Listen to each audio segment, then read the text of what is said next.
Bonjour à tous, c'est Shaftong, et aujourd'hui on se retrouve pour le deuxième épisode des Kakigami. Plus de 6 mois après le premier. Je fais ce que je veux.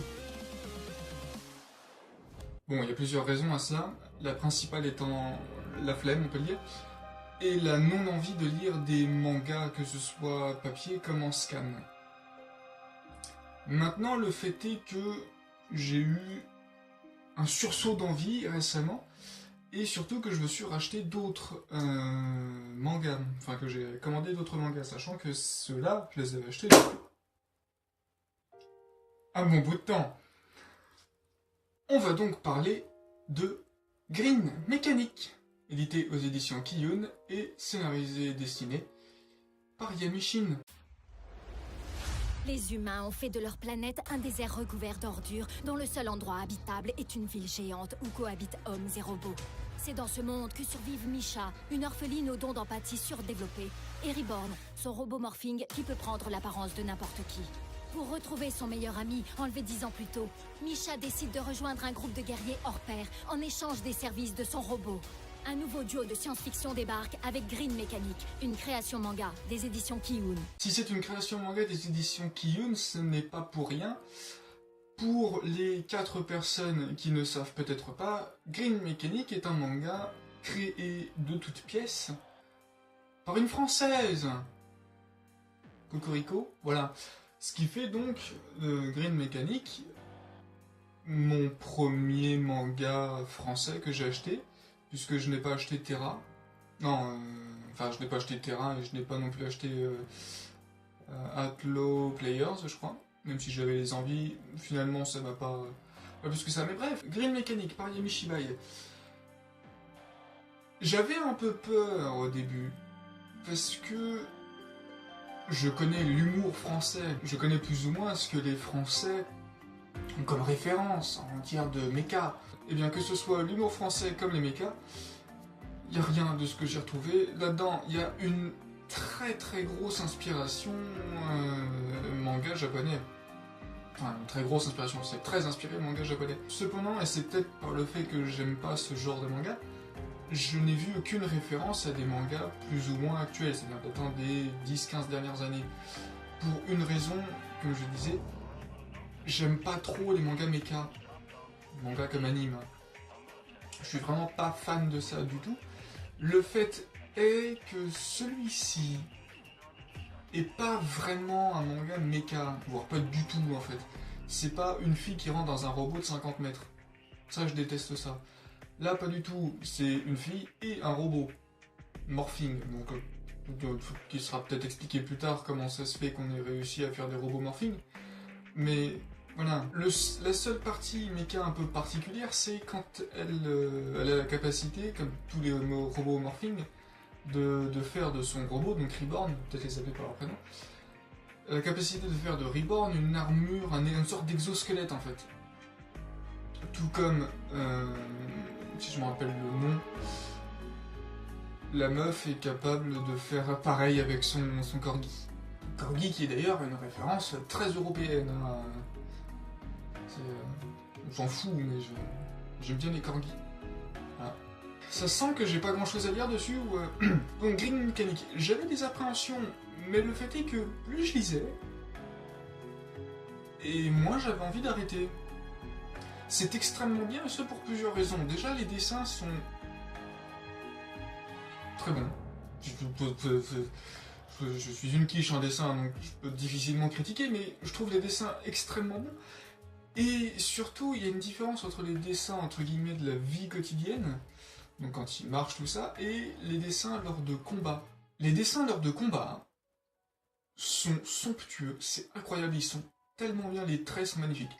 J'adore les dessins, et en particulier la double page et la page plus ou moins qui suit après l'extraction du corps humain dans l'ersatz. Alors dans l'ersatz, pardon. Et enfin c'est magnifique. Et pour ce qui est du découpage, il est très bon. Il est pas classique, mais il fonctionne très bien.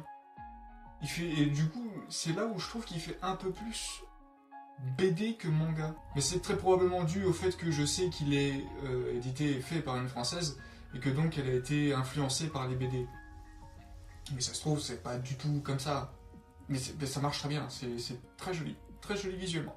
Pour ce qui est du scénario, en plus du fait que les combats soient très bien dessinés, il y a le fait que ce soit donc Misha qui combatte avec Reborn les ersatz. C'est ultra intéressant, c'est génial, parce qu'elle a le don de l'empathie, elle a un don très prononcé d'empathie, donc elle est capable de ressentir plus ou moins les émotions des gens, sans pour autant lire dans les pensées, ce qui est très bien, et pas trop vu, je ne crois pas. Ce qui permettrait des combats beaucoup plus psychologiques que visuellement agréables. Pour une raison dont je reviendrai juste après, tous les ersatz ne sont pas identiques. Il y a donc très probablement des ersatz qui ne voulaient pas devenir des ersatz, ou qui souffrent intérieurement, comme on a pu le voir dans le premier tome, ou qui voulaient changer, etc. Et le fait est que ceci est extrêmement intéressant, et me donne extrêmement envie de voir ce qu'elle est capable, Yamashine, d'imaginer pour la suite. Et c'est le gros point positif pour moi de ce... En fait, le point positif, en gros, c'est le don d'empathie. Je trouve absolument ce pouvoir, pas génial, mais je trouve très intéressant en termes scénaristiques. Et ça fait plaisir de voir un manga français, pas que pour les combats, ou pas un vieil isekai, un vrai combat, un vrai manga basé sur le scénario et sur son intrigue. Ça fait plaisir. Ça fait bien plaisir. J'y reviens donc, j'ai dit que tous les ersatz ne sont pas forcément les mêmes. Effectivement, c'est ce que nous dit le manga, et c'est ce que nous dit aussi tout seul le manga.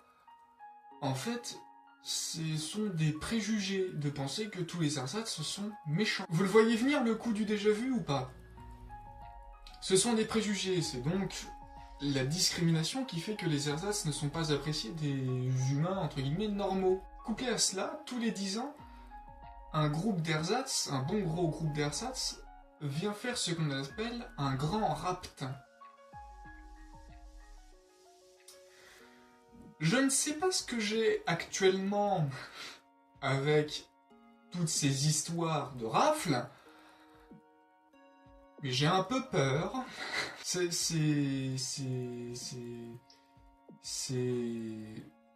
particulier parce que du coup, on en a parlé du grand rapt. On le sait que Misha en a fait partie, on sait que Michael en fait partie, on sait que Misha en fait partie grâce au bon gros cliffhanger de la fin du tome 1, mais du coup, il va falloir l'évoquer.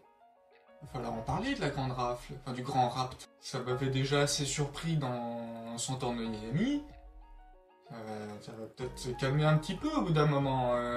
Parce que j'ai pas envie de me taper chaque manga une histoire sur les juifs, déguisée.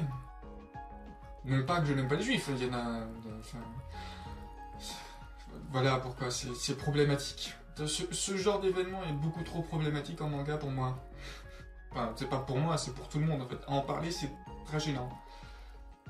Non pas que les juifs... Oh, passons à autre chose. Ce qu'on pourrait dire encore sur Green Mechanic, c'est...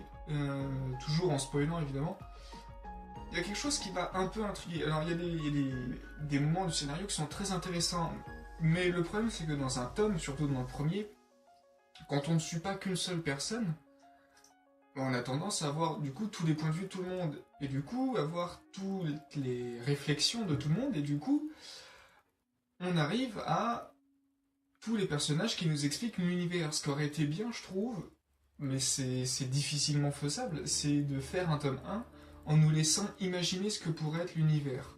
Un peu comme avait fait Immortal Hounds, qui disait pas trop sur l'univers, qui en disait beaucoup, mais qui laissait des choses. Les histoires de drogue et tout ça, Remember les Bombay. Le fait est que là, on nous le dit très clairement, il y a d'autres bourgeons. Enfin, c'est pas qu'il y a d'autres bourgeons que j'ai c'est que le Neil, donc le gars des renforts, nous dit, ça se trouve, il existe d'autres personnes comme Misha qui existent dans le monde, ça se trouve, on en verra plein d'autres. Ce qui n'a pas été dit qui peut être intéressant, c'est que évidemment, Michael, donc l'ami de Misha, pourrait être devenu même un bourgeon. Ce qui n'a pas été dit, par contre, c'est pourquoi, mis à part le fait qu'elle ait survécu au Grand Rapt, pourquoi, même après la disparition de son meilleur ami 8 ans plus tard, Misha, à chaque fois, aime énormément répéter « Je suis en vie ». Je n'ai aucune réponse à cette question, mais à part le fait que du coup, ça lui fait du bien de vivre après avoir vécu le Grand Rapt et être revenu toute seule à son orphelinat, je n'ai pas d'autre réponse que celle-ci. Et pour moi, il y a autre chose. Quoi, je ne sais pas, mais il y a autre chose. Et ça me fait plaisir du coup qu'il n'ait pas évoqué. Et à mon avis, ça va pas être rappelé tout de suite. Ça se trouve, c'est juste un détail complètement inutile, pas vraiment, mais c'est juste comment ça s'appelle, un gimmick du personnage qui aime dire je suis en vie quand elle est heureuse, quoi. Mais j'aime bien penser ceci, que le fait qu'elle soit en vie soit quelque chose d'extrêmement important pour elle.